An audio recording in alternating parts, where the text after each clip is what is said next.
اسے لگتا تھا ایک دن اس کے دل کی دنیا بھی بدل ڈالے گا، وہ بھی اسے چاہنے لگے گی، مگر اس نے ثابت کر دیا کہ وہ مکمل طور پر غلط ہے، اور اب شاید غیر محسوس انداز میں وہ دوسری بات یہ غلطی کر رہا تھا۔ اس کا ثبوت اس کا یہاں کمرے میں موجود ہونا تھا۔ اس کی روداد سن کر اپنے دل میں نرم گوشہ محسوس کرنا تھا۔ مجھے معاف کر دو منصور، میں تم لوگوں کی زندگیوں سے دور چلی جاؤں گی، میں اپنا منحوس سایہ تم لوگوں کی ہستی بستی زندگی پر نہیں پڑنے دوں گی، اور شام کو دوسری بار لوٹنا نہیں چاہتی، مجھے معاف کر دو۔ وہ ہاتھ جوڑے آہ و بکا کر رہی تھی۔ منصور کے دل پہ بوجھ بڑھتا جا رہا تھا۔ بے اختیار ہو کے اس کے جڑے ہاتھوں کو تام لیا، نفی میں سر ہلاتے اس کے گالوں پہ پھیلے آنسوؤں کو صاف کر رہا تھا۔ زوردار آواز سے دروازہ کھول کر جذبات سے بھری شاہم اندر آئی۔ ماہم اچھل کر اس سے دور ہوئی، جبکہ منصور نے اسے دیکھ کر سر جھکا لیا۔ اس کے چہرے پہ کوئی خاص تاثرات نہیں ابھرے۔ وہ دعا کے رونے سے اٹھی تھی، منصور کو اپنے ساتھ اور واش روم میں نہ پا کر باہر آ گئی۔ اس نے گھر کا کونا کونا چھان مارا، لان میں بھی اس کی تلاش کی، وہ اسے کہیں نہ ملا۔ بلاخر اسے اوپر کے شک نے گھیرا، وہ اسی طرف آ گئی۔ اندر سے ماہم کی بوجھل آواز نے اس کا شک یقین میں بدل دیا۔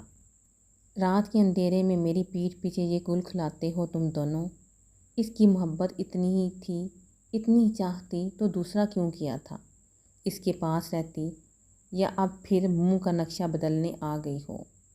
اس کے الفاظ تھے کہ تیر ماہم زرد چہرہ لیے آنکھیں پھاڑے اس کی زبان کے تیر سہ رہی تھی۔ اب سمجھ میں آیا منصور، آپ اسے گھر سے نکالنے پر رضامند کیوں نہیں تھے؟ پچھلی یادیں تازہ کرتے ہیں، رنگ رلیاں مناتے ہیں، مجھے پاگل سمجھ رکھا ہے۔ منصور کا سر ابھی بھی جھکا تھا، وہ بالکل خاموش اسے سن رہا تھا۔ نہیں شاہم، ایسا کچھ نہیں، بکواس بند کرو۔ میری آنکھوں میں دھول جھونکتی ہو، میری آنکھوں دیکھے کو جھوٹ کہہ رہی ہو، اندھی ہوں میں، یا تم ریہرسل کر رہی ہو اس کے ساتھ؟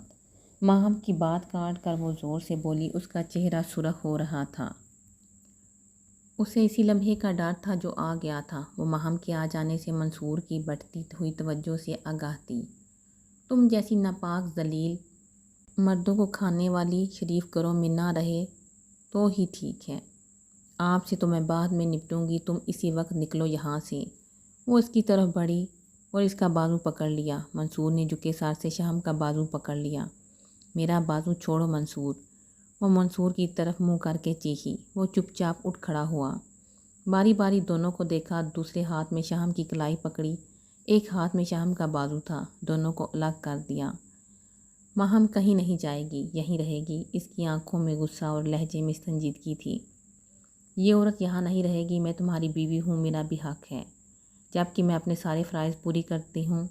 میرا جی چاہے اسے اپنے گھر میں رکھوں یا باہر نکال دوں، تم مجھے نہیں روک سکتے۔ وہ اس کی آنکھوں میں آنکھیں ڈالے چبا چبا کر بولتی، آپ سے تم پر آ گئی۔ اس کے لیے اول روز سے یہ ناقابل برداشت تھی۔ وہ بہن کے ہونے کے ناطے اسے رعایت دے رہی تھی۔ تم بھول سکتے ہو، میں نہیں۔ اس گھر کو بچانے کے لیے میں نے کتنی قربانی دی۔ قربانی؟ کیسی قربانی؟ کس نے مانگی تھی تم سے قربانی؟ میں نے ہاتھ جوڑے تھے، تمہارے پاؤں میں گرا تھا کہ مجھ سے شادی کر لو، میرے بچوں کی ماں بن جاؤ۔ میں نے تمہیں خودکشی کی دھمکی دی تھی، میری غلطی ماہم نہیں تم ہو۔ اس کے جانے کے بعد تمہیں دھکے دے کر اس گھر سے نکالنا چاہیے تھا، مجھے تمہارے کردار پہ بھی شک کرنا چاہیے تھا، مگر میں نے ایسا کچھ نہیں کیا۔ تمہیں تحفظ دیا، مان دیا، تمہارا ہر طرح سے خیال رکھا، میری نرمی کا غلط مطلب لیا، مجھے بلیک میل کیا، میرے بچوں کی برین واشنگ کر کے انہیں ٹریپ کیا۔ میں نے تم سے کہا تھا مجھے ارسل سے ملواؤ، جسے تم نے اپنی محبت کا جاسا دے رکھا تھا، مگر تم نے نہیں ملوایا۔ تم نے اپنی منمانی کی، میرے پاس چلی آئی اپنے ایموشنل ڈائلاگز لے کر۔ تم سچی تھی تو جھوٹا میں بھی نہیں ہوں۔ میں کہوں گا مجھے ذاتی طور پر تمہاری ضرورت نہ تب تھی نہ اب ہے۔ میں ایسی بے وفا عورت کی یادوں کے ساتھ پوری زندگی بتا سکتا تھا جس میں آ کر تم نے حلل ڈالا۔ ہاں، مجھے اس کی قربت سے لگاؤ، تم خود پہ پہرے بٹھاؤ، میں نہیں۔ تمہیں بھی تو اس سے محبت ہے، اس کی یاد میں روتی ہو آج تک، بار بار اپنے عمل کی وضاحت دیتی ہو۔ قربانی؟ قربانی نہیں شاہم، قتل۔ تم قاتل ہو، اس شخص کے ارمانوں کی، اس کے خوابوں کی، اس کی زندگی کی۔ آئی نو کہ وہ ایک قدرتی حادثہ تھا، مگر اس کا سبب تم تھی۔ اگر یہ ناپاک ذلیل مردوں کو کھانے والی ہے تو تم بھی اسی کیٹیگری کی ہو، کم نہیں ہو اس سے۔ اس نے ماہم کی طرف اشارہ کر کے کہا۔ شاہم صدمے سے چور اسے سن رہی تھی۔ وہ شاہم کے بارے میں بالکل اتنا غلط نہیں سوچتا تھا۔ وہ اس سے محبت نہیں، عزت تو کرتا تھا۔ شاہم نے زبردستی اس سے شادی کی، اس کے بدصورت رویے برداشت کر کے اس کی ہر ذمہ داری نبھاتی رہی، بچوں کو سکی ماں سے بڑھ کر پیار دیا، اس کا گھر دوبارہ سے بنایا۔ ماہم کے آنے سے پہلے تک وہ اس کا مداح تھا، اسے سب کچھ بہت مکمل اور شاہم اپنی اس عمل میں درست لگتی تھی۔ اس کی سوچ کا رخ ماہم کو دیکھ کر بدلا تھا۔ یہ سوچنے لگا کہ کاش شاہم کی زبردستی میں نہ آیا ہوتا۔ یہ سٹوپڈ بہانے مت کرو، اسٹریٹ فارورڈ کہو کہ اس پر نیت خراب ہو گئی ہے۔ اس نے کچھ دیر بعد منصور کی گھٹیا سوچ کو حلق سے اتارتی وہ طنزیہ مسکراتی اس کے سامنے ڈٹ گئی۔ منصور نے پورے زور کا تھپڑ شاہم کے گال پر مار دیا۔ وہ اس کی جرأت پہ گال پہ ہاتھ رکھے اسے دیکھتی رہی۔ ماہم تب بھی خاموش تماشائی بنی کھڑی رہی۔ اس کی سمجھ میں نہیں آ رہا تھا وہ کسے چپ کرائے۔ میں بکواس کر رہی ہوں، تمہارے پاکیزہ کردار پہ الزام لگا رہی ہوں تو ٹھیک ہے، اگر تم سچے ہو تو اسے ابھی اسی وقت خود اس گھر سے نکالو۔ اس نے منصور کو چیلنج کیا۔ وہ اسے کسی صورت قابل قبول نہیں تھا۔ یہ تمہاری بہن ہے شاہم۔ وہ یکدم نرم پڑ گیا۔ میری بہن اسی روز مر گئی تھی جب اس نے میرے مرحوم باپ کی سالوں کی کمائی ہوئی عزت پر دنیا کو تھو تھو کرنے کا موقع دیا تھا۔ یہ بہن نہیں، ڈائن ہے۔ ڈائن بھی ساتھ کر چھوڑ کر وار کرتی ہے۔ میں تمہیں آخری دفعہ وارننگ دے رہی ہوں منصور، اگر تم اس خرافہ بازاری عورت کو گھر میں رکھو گے تو میں چلی جاؤں گی۔ وہ زور سے چلانے لگی۔ بکواس بند کرو۔ منصور نے غصے میں اسے بازو سے پکڑ کر سختی سے جھنجھوڑا۔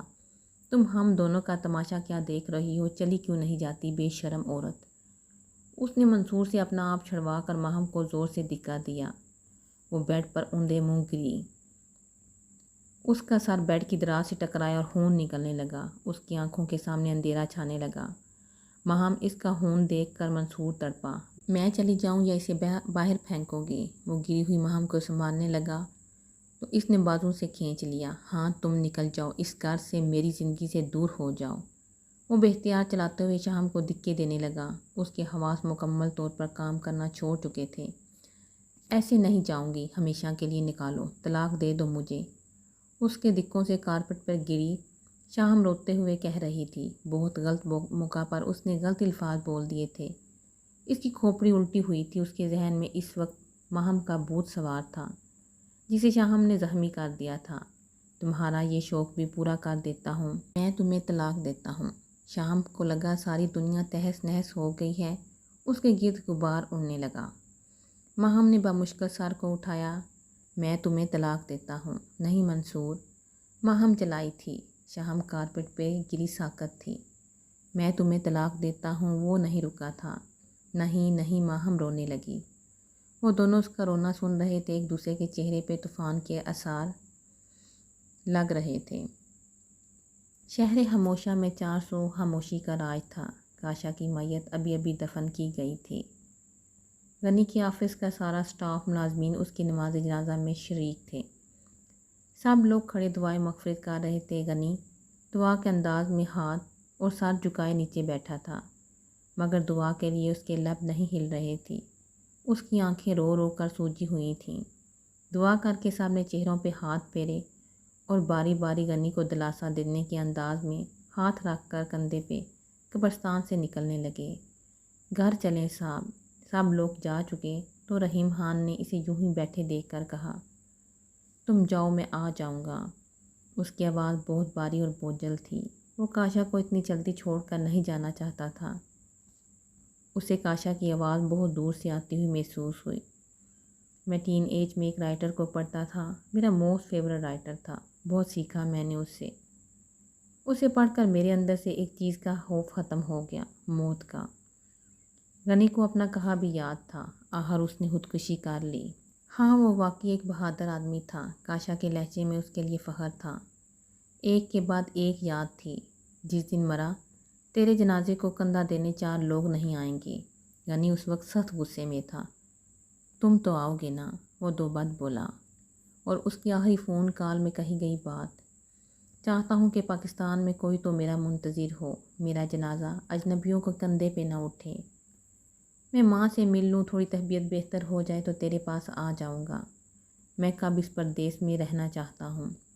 غنی قبر کی گیلی مٹی پہ ہاتھ پھیر کر زاروں زار رونے لگا۔ گلاب کے پھولوں کی خوشبو، اگربتیوں کی مہک ماحول کو بہت سوگوار کر رہی تھی۔ اسے کاشا کا سب کہا یاد تھا۔ تو نے پکا والا پرومس کیا تھا جگر، تو کبھی مجھ سے وعدہ کر کے نہیں توڑتا تھا۔ روزے محشر میں تجھ سے ضرور پوچھوں گا، تو ہنس کے مجھے گلے لگائے گا، میں نہیں لگوں گا۔ میری زندگی کا سب سے قیمتی سرمایہ تھا تو کاشا، تو نے میرا کتنا نقصان کر دیا۔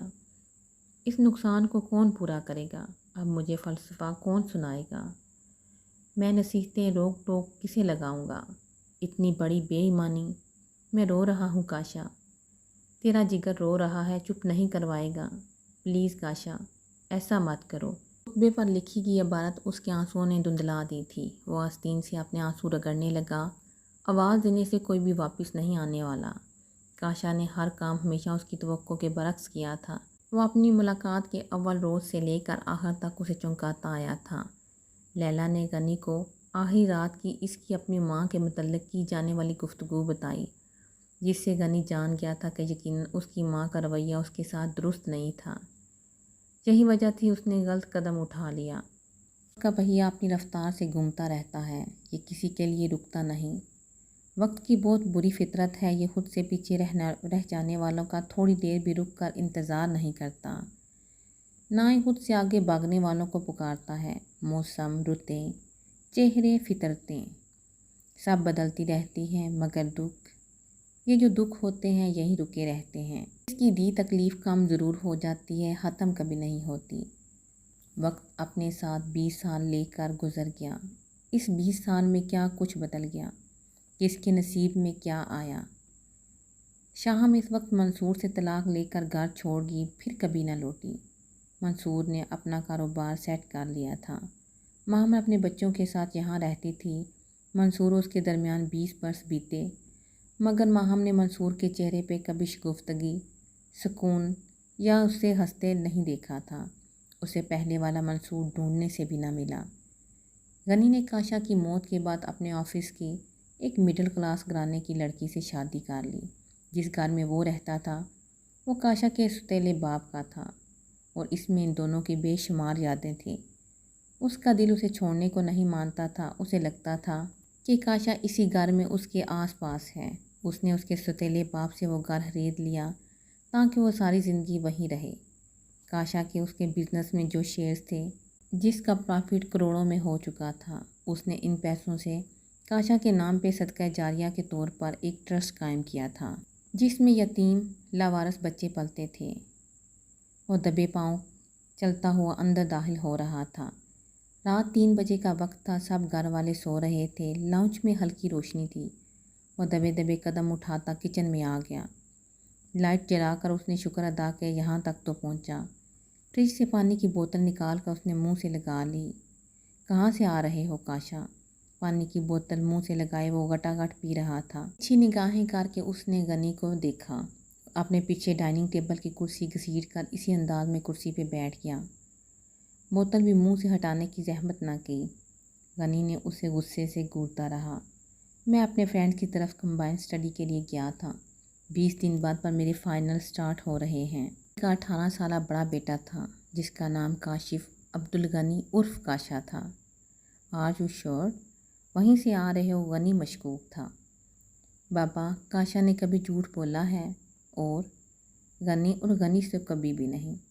اس نے شرارت سے باپ کا نام لیا۔ وہ اپنے باپ سے کاشا کے متعلق بہت سن چکا تھا۔ اس کی بہت سی تصویریں بھی دیکھی تھیں۔ اچھا چلو اب جا کر سو جاؤ، پھر پڑھنے مت بیٹھ جانا۔ اس نے فخر سے اپنے بیٹے کا شانہ تھپ تھپایا۔ جی بابا، آپ بھی اپنے کمرے میں جائیں، میں بس تہجد کی نماز پڑھ کر سو جاؤں گا۔ وہ دونوں چلتے ہوئے باہر آ گئے۔ غنی نے کاشا کی تربیت میں بہت احتیاط کی، اسے بھرپور پیار، محبت، شفقت اور توجہ دی، کیونکہ وہ دوسری بار کاشا کو کھونے کا صدمہ برداشت نہیں کر سکتا تھا۔ لکڑی کے پوسیدہ مٹی سے اٹے ہوئے دروازے کے سامنے سفید رنگ کی گاڑی آ رکی۔ اس میں تقریباً 50 سالہ عورت، جو اپنی عمر سے 10 سال کم ہی دکھتی تھی، نکلی۔ اس نے ہلکے رنگ کی خوبصورت ساڑی باندھ رکھی تھی۔ اس شخصیت میں ایک وقار تھا۔ ڈرائیونگ سیٹ پر بیٹھا شخص تھا جو کبھی اس کا شوہر تھا۔ آج کل وہ پاکستان آیا ہوا تھا۔ اس کی کن پٹیوں پہ کچھ سفید بال تھے۔ 3 پیس سوٹ پہنے اس مرد کے چہرے پہ خاصی سنجیدگی تھی۔ وہ عورت اس کچے مکان میں چلی گئی۔ اس گھر کی واحد مکین کی حالت بہت شکست خوردہ سی تھی۔ اس کی آنکھوں میں ویرانی اور وحشت کا ڈیرا تھا۔ اس کے بال کھچڑی نما تھے، پرانے گندے کپڑے، ہاتھوں کی ابری ہوئی نسیں، بڑی سی چادر اوڑھے وہ شاید کہیں باہر جانے لگی تھی۔ عورت کو آتا دیکھ کر چھوٹے سے صحن میں پڑے واحد تخت پر بیٹھ گئی۔ وہ عورت سر چکا کر اس کے برابر جا بیٹھی۔ 19 سال ہو گئے مجھے تمہارے پاس آتے ہوئے، وہ بہت دھیما بول رہی تھی۔ مزید 19 سال بھی آؤ تب بھی کوئی فائدہ نہیں۔ اس کی آواز بہت پست تھی۔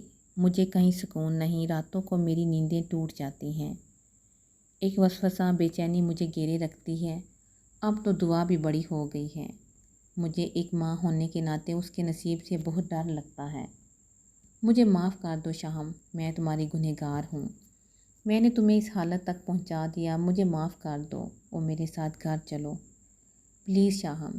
اس کی آواز نم ہو گئی۔ وہ ماہم تھی۔ شاہم نے اس رات گھر سے نکل کر کہاں کہاں دھکے کھائے، وہ ایک الگ کہانی تھی۔ اس کا آخری ٹھکانہ یہ قبرستان تھا، وہ قبرستان جہاں ارسل دفن تھا۔ ان قبروں کے رکھوالے ایک بوڑھے سے شخص نے اسے اپنے مکان میں پناہ دے دی۔ وہ اس کے ساتھ رہنے لگی۔ تم یہاں کیسے گزارا کرتی ہو؟ کیا حالت بن گئی ہے تمہاری؟ میری بہن، میرے ساتھ چلو۔ وہ یوں ہی ہر بار اس کی منت سماجت کیا کرتی تھی۔ تم میری فکر نہ کرو، اس مالک نے رزق کا وعدہ کیا ہے، کھا کر ہی سوتی ہوں۔ رہنے کو چھت بھی ہے، تمہارے ساتھ جا کر کیا کروں گی؟ اس کا ہمیشہ والا جواب تھا، شاہم اتنے بس تو میں خدا سے معافی مانگتی، وہ بھی مجھے معاف کر دیتا۔ اور تم مجھے معاف کیوں نہیں کرتی؟ میرے دل کا بوجھ ہلکا نہیں کرتی۔ وہ رونے لگی۔ میں کتنی بار کہہ چکی ہوں، جب وہ مجھے معاف کرے گا میں تمہیں معاف کر دوں گی۔ وہ مجھے معاف نہیں کرتا، میں تمہیں ویسے معاف کر دوں۔ جاؤ، چلی جاؤ یہاں سے، یہاں مت آیا کرو، کیوں ستاتی ہو مجھے؟ چلی جاؤ یہاں سے، پھر کبھی نہ آنا۔ شاہم اسے پرے جھٹکنے لگی تھی۔ وہ ہمیشہ شاہم کو یوں ہی منع کرتی، وہ چلی جاتی، پھر کچھ عرصہ بعد اس سے معافی مانگنے چلی آتی۔ منصور کبھی اس کے سامنے اندر نہیں آیا تھا۔ شاہم اسے معاف نہیں کرتی تھی۔ وہ روتی روتی واپس چلی جاتی، ابھی بھی وہ آنسوں پوچھتی اٹھ گئی۔ اس کی گاڑی کے جانے کی آواز سن کر وہ تخت سے اٹھی، دیوار کے قریب پڑا، پیتل کا جگ اٹھایا، چادر درست کرتی باہر آ گئی۔ دروازہ بند کر کے وہ قبرستان کی دیوار کے ساتھ نڈھال سی چلنے لگی۔ تم تو مجھ سے، اپنی شامی سے کبھی ناراض نہیں ہوتے تھے، تو اب کیوں؟ تم نے میرے لیے دنیا چھوڑ دی، میں نے بھی تو سب کچھ چھوڑ دیا، تمہارے پاس ہی رہتی ہوں۔ تم مجھے معاف کر دو ارسل۔ اتنی معافی میں خدا سے مانگتی تو وہ بھی مجھے معاف کر دیتا، مگر مجھے خدا بھی معاف نہیں کرے گا جب تک تم معاف نہیں کرتے۔ میرے اندر جو بے چینی، بے سکونی ہے، یہ تب ختم ہوگی جب تم مجھے معاف کر دو گے، ورنہ میں یوں ہی بھٹکتی پھروں گی۔ میری سزا کم کر دو ارسل، میری سزا ختم کر دو ارسل۔ وہ گیلی مٹی پہ ہاتھ پھیرتی جاتی، روتی جاتی تھی۔ اسے ارسل کے آخری الفاظ بہت ستاتے تھے۔ اسے لگتا تھا جس رات وہ ارسل کو خواب میں دیکھے گی، اس سے ملے گی، وہ اسے معاف کر دے گا، مگر اس نے اتنے برسوں میں اسے کبھی خواب میں نہیں دیکھا تھا۔ وہ رو رہی تھی، اس کے کتبے پہ لکھا حضرت علی مرتضیٰ رضی اللہ عنہ کا فرمان دھندلا رہا تھا۔ میں نے اپنے ارادوں کے ٹوٹنے سے اپنے رب کو پہچانا۔